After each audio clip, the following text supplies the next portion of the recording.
itu tentunya akan digitalisasi melalui suatu aplikasi yang namanya Super Apps. Itu yang selalu digaungkan oleh Pak Menteri sehingga membuat layanan publik di Kementerian Hukum itu menjadi lebih mudah. Ya, ini salah satu contoh ya. Semoga badan-badan publik lain bisa ikut membuat hal-hal seperti ini ya Pak ya, untuk bisa menyambung hubungan dengan masyarakat lebih baik lagi. Kita lihat polling terlebih dahulu. Seberapa puas Anda dengan transparansi instansi pemerintah saat ini? Nah, ini tingkat kepuasan nih, Pak Ronald dan juga Pak Doni. Iya. Yang pertama sangat puas 38%, cukup puas 24%, tidak puas 17%, dan sangat tidak puas 21%. Wah, ini sangat tidak puas menarik juga ya, angkanya masih lumayan nih. Lumayan Tapi tinggi yang ya. sangat puas juga bagus ya Pak ya, angkanya Iya. 38%. Ada tanggapan Pak Doni mungkin? Ya, kalau kami melihat hal-hal seperti ini memang seperti yang kami lakukan monitoring evaluasi kami ya. Jadi kalau melihat angka-angka ini memang harus yang sangat puas itu ditingkatkan, yang sangat tidak puas diturunkan. Caranya dengan apa kan gitu. Nah, caranya salah satu tadi misalnya peraturan segera dibuat. Karena kadang-kadang yang ini bukan kadang-kadang, biasanya itu seperti dulu kan kita ini belum kenal Gojek. Ya. Belum ada aturannya, tapi di lapangan itu sudah terjadi. Jadi itu kalau ini tidak segera diantisipasi, nanti kan akan ada konflik-konflik ya antara taksi yang pakai taksi online maupun taksi offline gitu. Nah, ini memang badan publik dalam hal ini harus pandai melihat masalah yang ada. Masalah itu apa? Masalah kebijakan ya terutama.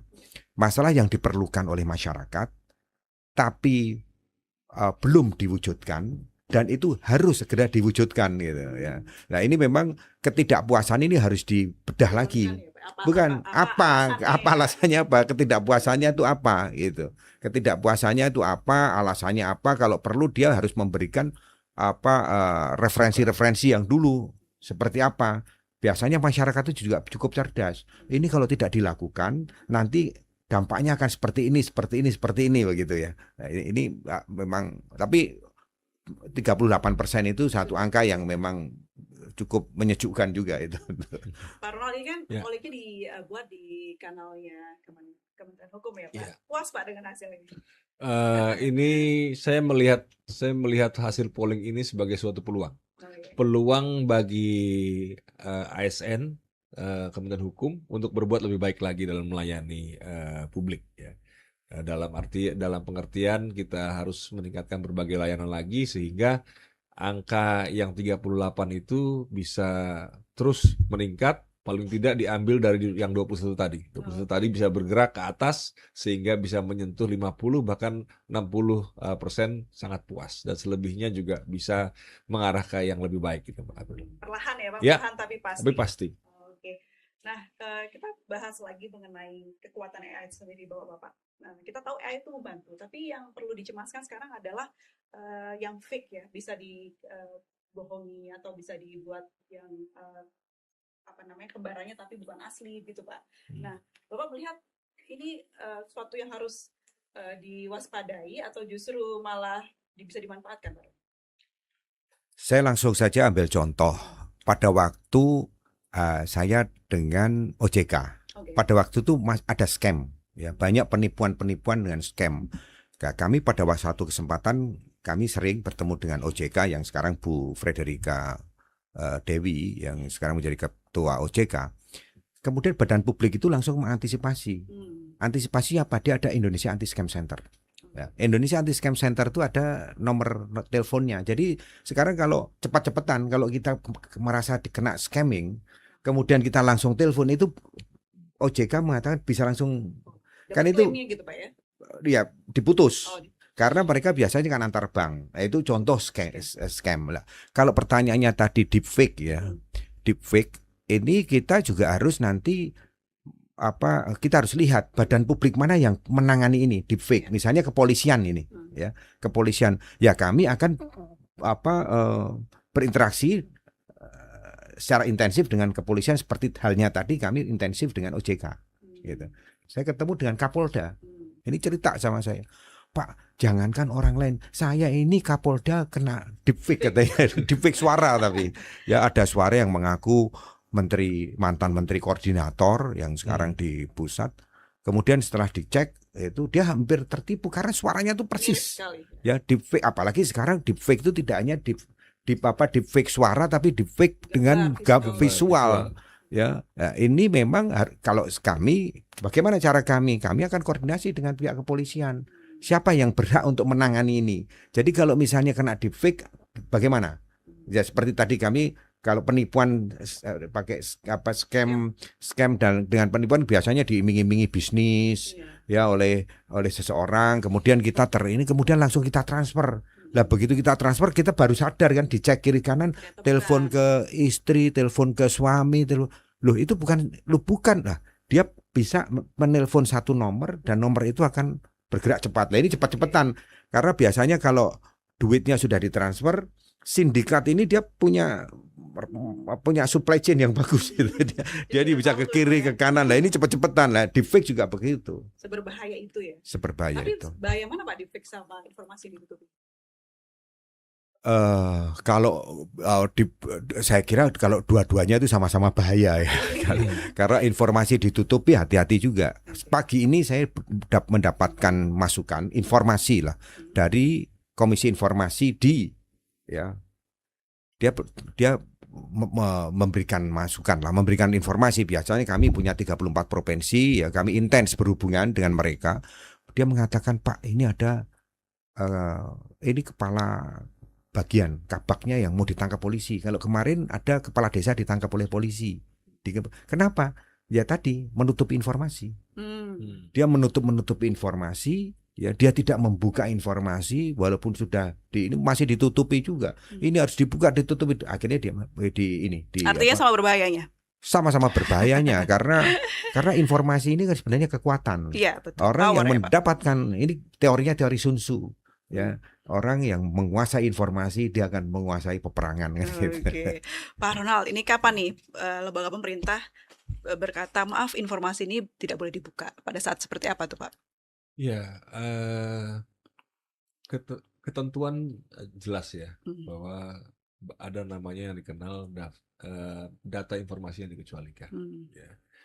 Dan kami dari Kementerian Hukum, dalam hal ini Biro Hukum Komunikasi Publik dan Kerjasama, selaku PPID setiap tahun selalu mengupdate data-data daftar data yang informasi yang dikecualikan.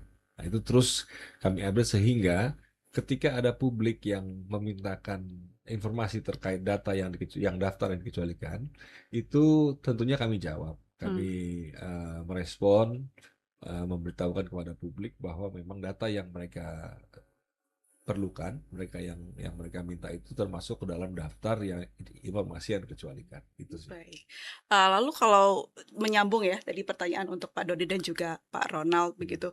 Lalu bagaimana ketika informasi itu ditolak karena aturan, bagaimana masyarakat bisa membedakannya antara memang ditolak karena memang aturan atau memang ditutupi gitu, Pak Ronald? Tentunya di dalam setiap merespon apa yang namanya daftar informasi yang dikecualikan, kami memberikan dasar hukum. Ada fakta dasar hukum di situ. Fakta dasar hukum berdasarkan ketentuan ini, maka informasi yang Anda minta itu termasuk data yang dikecualikan. Tentunya kalau mereka masih merasa tidak puas dengan jawaban kami, tentunya ada mekanismenya tersendiri, yaitu mulai dari mengajukan keberatan kepada PPID dan sampai dengan sidang di tempat beliau ini di KIP terkait apabila memang sekiranya memang harus dilakukan sidang. Nah, tapi memang terkadang daftar informasi yang dikecualikan oleh kami, yang dibuat oleh kami itu terkadang tidak selalu tertinggal dengan berbagai peraturan perundang-undangan yang terus berkembang dengan seiring jalannya permintaan di masyarakat. Jadi balap-balapan tuh ya Pak ya? Nah, dalam pada itu kami melakukan sesuai dengan Perki ya Pak ya, kalau nggak salah itu kita melakukan uji konsekuensi Pak.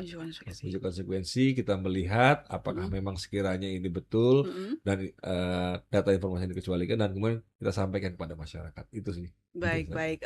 Pak Ronald, ini kalau misalnya tadi disebutkan sudah baik begitu lengkap gitu ya, Ya. apa yang disampaikan ke lembaga pemerintah ke masyarakat supaya masyarakatnya tahu mana yang memang perlu dibuka, mana yang tidak. Tapi mungkin masyarakat yang menonton ini juga ingin tahu nih Pak Doni, seperti apa tipsnya agar tahu informasi itu boleh dibuka atau tidak gitu. Apakah ada ciri-cirinya atau seperti apa gitu Pak? Jadi badan publik dalam hal ini Kementerian Hukum harus mengumumkan mana-mana saja DIP dan mana-mana saja DIK. Dari situ masyarakat pasti tahu, oh daftar informasi yang dikecualikan apa. Sudah cukup ya dari situ saja? Dari situ, tapi misalnya ada badan publik yang LHKPN dikecualikan lah. Dia bisa melihat loh di kementerian lain tidak dikecualikan, kok ini dikecualikan. Ya, itu kan bisa karena website itu kan harus terbuka masing-masing ini. Jadi kalau masyarakat dengan gampang buka masuk ke websitenya Kementerian Hukum, lihat dulu ada DIP nggak? DIP itu daftar informasi publik. Ada DIK nggak? Biasanya ada jumlahnya. Saya selalu wanti-wanti. DIP itu sama DIK jumlahnya biasanya karena kalau DIP-nya itu ada 200 atau 180, ya DIK-nya wajar-wajarnya 10 atau 20. Kecuali Badan Intelijen Negara. Lebih banyak ya Pak ya? Lebih banyak karena mereka memang badan BAIS kalau itu ya. Ya badan-badan intelijen atau badan-badan yang memang informasinya itu tidak boleh dibuka. Terlalu banyak gitu. Dari situ setelah mereka tahu DIP-nya berapa, DIK-nya berapa, kan mereka tahu, oh kok ini daftar informasi dikecualikan. Ada uji konsekuensinya, pasti yang seperti tadi disampaikan harus ada. Nah, kalau mereka tetap, oh ini sebenarnya tidak dikecualikan, ya nggak apa-apa, minta aja. Seperti di alur yang disampaikan. Minta saja. Misalnya sudah dikecualikan pun apa kalau sudah dikecualikan nggak boleh diminta masyarakat? Boleh. Masyarakat boleh, nanti yang berhak untuk membuka sebagian, menutup sebagian, membuka semuanya, menutup semuanya itu kami. Gitu. Tapi kami tidak boleh mengatakan kepada badan publik, kepada Kementerian Hukum, itu tolong dikecualikan, itu tolong dibuka, nggak boleh.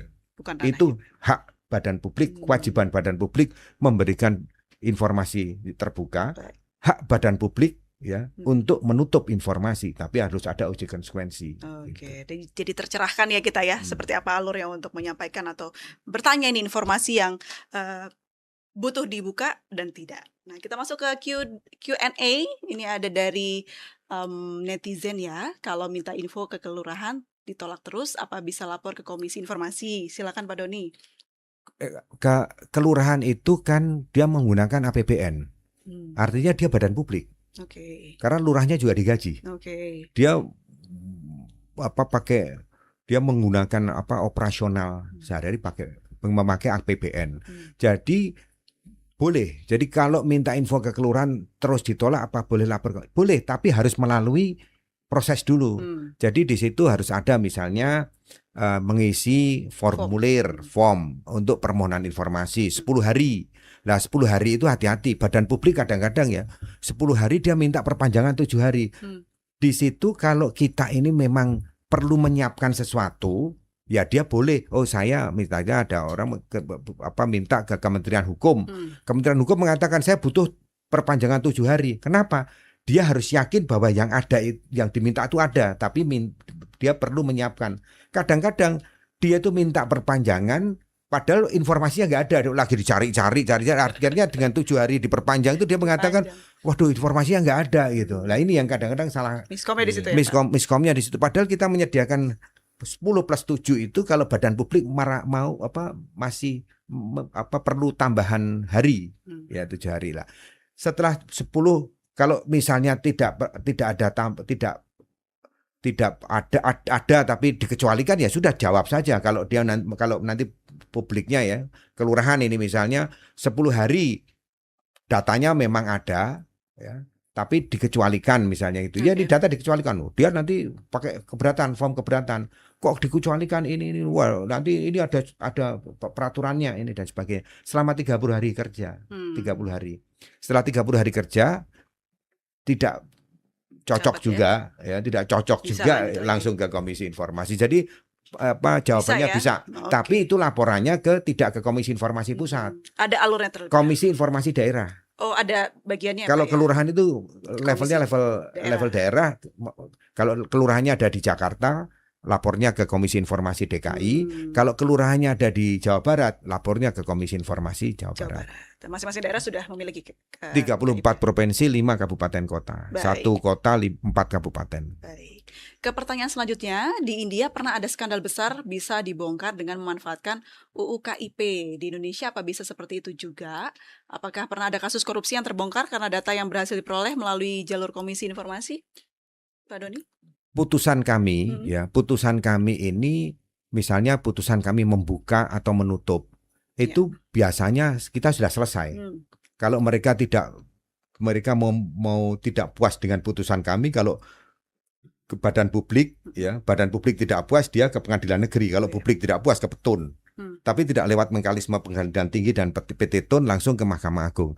Nah, kami memang selama ini tidak ada laporan ke kami, dan mereka juga tidak harus melapor kepada kami informasi yang saya ini dengan informasi seperti ini saya itu bisa membuka ini bisa membongkar korupsi. Tapi kami meyakini ada beberapa indikasi yang harusnya itu bisa menjadikan keterbukaan informasi ini ada manfaatnya. Hati-hati Mbak April. Kadang-kadang kita melihat ada beberapa perguruan tinggi negeri atau kementerian atau apapun badan publik itu dia tidak informatif. Orang selalu mengatakan kok dia tidak informatif ya. Wah, ini kadang-kadang kalau tidak informatif dia pasti ada yang disembunyikan ini. Tapi kadang-kadang kasus-kasus korupsi ini terbuka karena apa? Karena saking informatifnya. Karena dia terbuka semua. Jadi ketahuan ya Pak. Ketahuan gitu. Pak, publik ini kan seperti saya tadi sampaikan, publik kita ini jangan dipikir publik kita ini tidak pintar. Mereka itu pintar-pintar ya. Tapi asal satu, jangan dimanfaatkan oleh orang-orang itu saja. Makanya saya mendorong dalam forum-forum seperti ini, tolong manfaatkan ini layanan standar layanan informasi publik dari badan publik. Baik. Nah, ini sangat mencerahkan sekali ya diskusi kita hari ini. Cuman kita mau tutup ini dengan satu kalimat yang saya ingin tahu pendapat dari Pak Doni dan juga Pak Ronald. Di era AI ini atau Artificial Intelligence, keterbukaan informasi adalah titik-titik. Boleh dilanjutkan dari Pak Ronald terlebih dahulu? Artificial Intelligence adalah fondasi. Keterbukaan Artificial Intelligence adalah fondasi bagi keterbukaan layanan publik. Baik. Kalau Pak Doni? Ini keterbukaan informasi publik. Ya, keterbukaan informasi publik, saya mengutip yang dari Pak Ronald. Keterbukaan informasi publik adalah solusi. Solusi dan kepercayaan. Baik. Boleh tepuk tangan ya untuk kedua narasumber kita. Oke, baik. Usai sudah ya podcast kita hari ini. Banyak dapat pelajaran karena ternyata transparansi tidak hanya sekedar keterbukaan saja, tapi keterbukaan yang ada kepercayaannya, yaitu yang dijalani salah satunya oleh Kementerian Hukum. Saya Aprilia Putri pamit, sampai jumpa di episode WhatsApp selanjutnya.